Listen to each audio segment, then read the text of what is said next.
Notre secours est dans le nom du Seigneur qui a fait le ciel et la terre. Écoutez, je vais pas en dire beaucoup plus parce qu'on est en plein dans les plaies d'Égypte et je vais pas gâcher le suspense, donc on y retourne, Exode chapitre 9.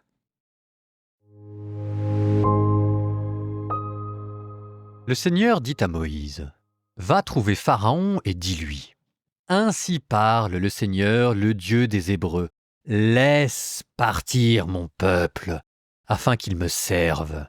Si tu refuses de les laisser partir, si tu les retiens plus longtemps, voici que la main du Seigneur s'abattra sur tes troupeaux qui sont dans les champs, sur les chevaux, les ânes, les chameaux, sur le gros et le petit bétail. Ils seront frappés d'une terrible peste. Le Seigneur fera la distinction entre les troupeaux d'Israël et les troupeaux des Égyptiens. Pas une seule bête appartenant aux fils d'Israël ne périra. Le Seigneur fixa le moment en disant « Demain, le Seigneur accomplira cela dans le pays. » Le lendemain, le Seigneur mit sa parole à exécution. Tous les troupeaux des Égyptiens périrent, mais dans les troupeaux des fils d'Israël, pas une bête ne périt. Pharaon s'informa et voici, pas une seule bête des troupeaux d'Israël n'avait péri. Mais Pharaon s'entêta et il ne laissa pas le peuple partir. Le Seigneur dit à Moïse et à Aaron, « Prenez 2 pleines poignées de suie de fourneau et que Moïse la lance en l'air sous les yeux de Pharaon.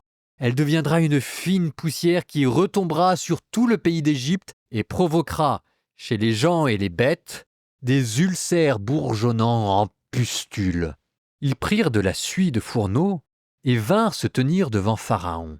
Moïse la lança en l'air. Hommes et bêtes furent couverts d'ulcères bourgeonnants en pustules. Les magiciens ne purent se tenir devant Moïse à cause des ulcères. En effet, ils en étaient couverts, comme tous les Égyptiens. Le Seigneur fit en sorte que Pharaon s'obstine, et celui-ci n'écouta pas Moïse et Aaron ainsi que l'avait annoncé le Seigneur. Le Seigneur dit à Moïse, « Lève-toi de bon matin et tu te posteras devant Pharaon, tu lui diras. Ainsi parle le Seigneur, le Dieu des Hébreux. Laisse partir mon peuple afin qu'il me serve, car cette fois-ci je vais envoyer tous mes fléaux contre ta personne, contre tes serviteurs et contre ton peuple, afin que tu reconnaisses que sur toute la terre, nul n'est comme moi.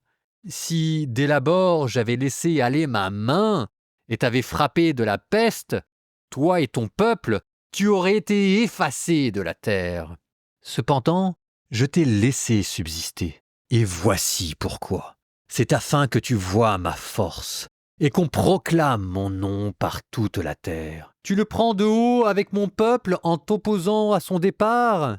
Eh bien, moi, demain, à pareille heure, je ferai tomber une grêle d'une extrême violence, comme il n'y en a jamais eu en Égypte depuis le jour de sa fondation jusqu'à présent.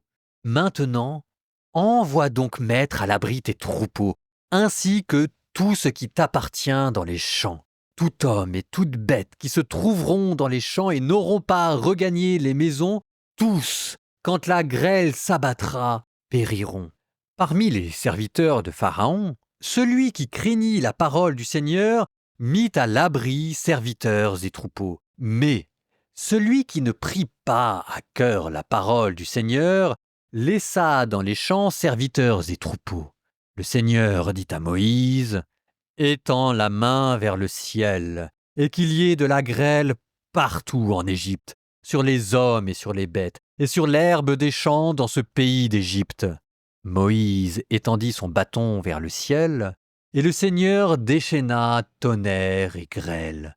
La foudre tomba sur terre, et le Seigneur fit pleuvoir la grêle sur le pays d'Égypte. Il y eut grêle et foudre mêlées à la grêle, ce fut d'une violence extrême. Jamais il n'y eut rien de tel dans le pays d'Égypte depuis qu'il est une nation. Partout en Égypte, la grêle frappa tout ce qui était dans les champs depuis l'homme jusqu'au bétail. La grêle frappa toute l'herbe des champs et brisa tout arbre dans les champs. Au seul pays de Goshen, là où résidaient les fils d'Israël, Il n'y eut pas de grêle. Pharaon fit appeler Moïse et Aaron et leur dit « Cette fois-ci, je reconnais mon péché. C'est le Seigneur qui est juste. Moi et mon peuple, nous sommes les coupables. Priez le Seigneur. Assez de tonnerre et de grêle. Je vous laisse partir. Ne restez pas plus longtemps sur place. » Moïse lui dit « Dès que je serai sorti de la ville, je tendrai les mains vers le Seigneur. Le tonnerre cessera, la grêle ne tombera plus, afin que tu reconnaisses que le pays appartient au Seigneur. Et pourtant, toi et tes serviteurs, je le sais, vous ne craignez pas encore le Seigneur Dieu. Le lin et l'orge avaient été saccagés, car l'orge était en épi et le lin en fleurs. Le blé ainsi que l'épeautre avaient été épargnés, car ils sont tardifs. Moïse quitta Pharaon et sortit de la ville. Il tendit les mains vers le Seigneur. Le tonnerre et la grêle cessèrent, et la pluie s'arrêta de tomber sur la terre. Pharaon, voyant que la pluie, la grêle et le tonnerre avaient cessé, persévéra dans son péché. Lui et ses serviteurs s'entêtèrent. Pharaon s'obstina, il ne laissa pas partir les fils d'Israël, ainsi que le Seigneur l'avait annoncé par l'intermédiaire de Moïse.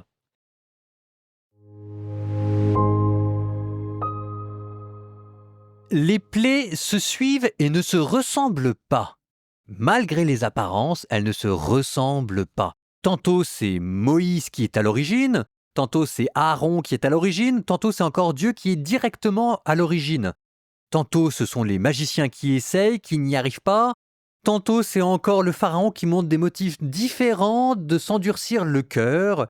On est dans le registre de la tragicomédie, oui. On se moque de Pharaon qui manifestement ne comprend rien à ce qu'il se passe.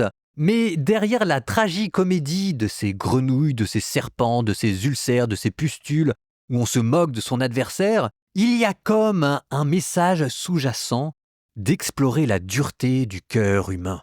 Qui sait, après tout, si le pharaon d'Égypte, ce ne sera pas plus tard les rois d'Israël qui refuseront à nouveau de servir Dieu. Souvenez-vous que l'Exode n'a pas été écrit juste au temps de Moïse, mais une relecture de l'histoire d'Israël par les Israélites. Alors, je vous disais que ces plaies se suivaient et ne se ressemblaient pas. On avait déjà mis de côté la première et la dernière. Peut-être qu'il faut mettre aussi de côté la 7e plaie, la grêle que vous venez d'entendre. Un chapitre entier pour décrire une plaie. Alors que jusqu'à présent, elle se succédait à un rythme assez soutenu. Voilà que tout d'un coup, le récit s'arrête. Et puis 7, c'est un chiffre sacré, alors on se demande si, ici, il n'y a pas des choses nouvelles.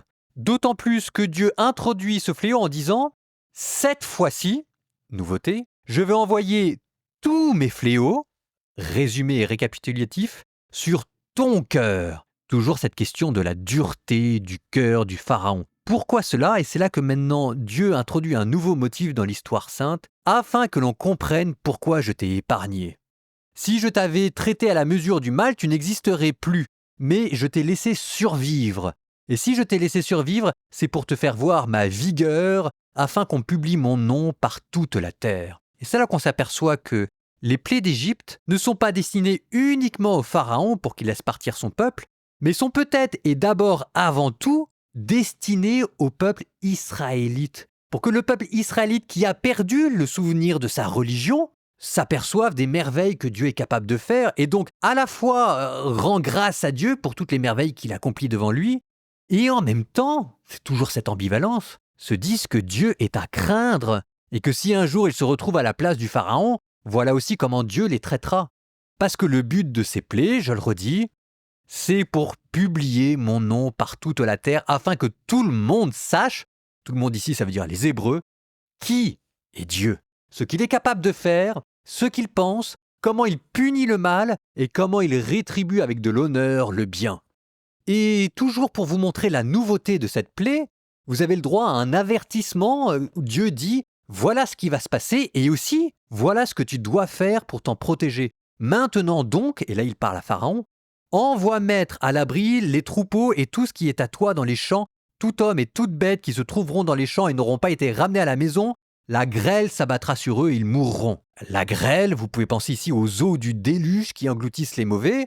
Mais c'est aussi, si les gens écoutent, comment échapper à la colère de Dieu. Et d'ailleurs, le texte continue en disant « Ceux des serviteurs du Pharaon qui craignirent la parole du Seigneur firent se réfugier dans les maisons, leurs serviteurs et leurs troupeaux, et ils furent épargnés. » Et là, à nouveau, pour Israël qui a oublié qu'était sa religion, voyant qu'il y a des hommes de bonne volonté même parmi le peuple qu'il a servi, il y a aussi là encore et toujours un avertissement, une leçon de morale. Et continuons cette plaie. Cette fois-ci, vous avez le droit aussi à un développement plus long de Pharaon qui exprime son repentir. « Cette fois, j'ai péché. » Et là, pour le coup, on a presque envie d'y croire, parce que ça dure quelques phrases où le Pharaon implore la prière de Moïse. Et là, c'est à nouveau un nouveau thème dans la dureté de cœur.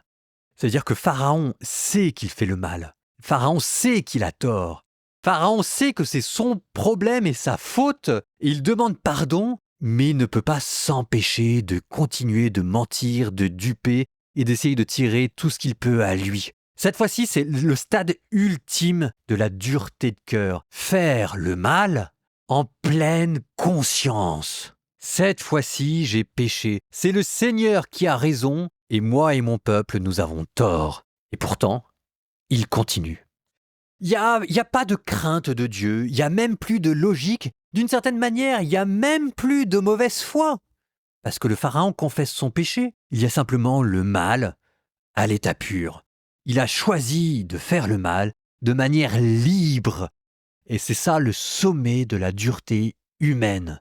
C'est que là, c'est à ce moment-là que le Pharaon apparaît le plus libre en même temps qu'il apparaît le plus dur.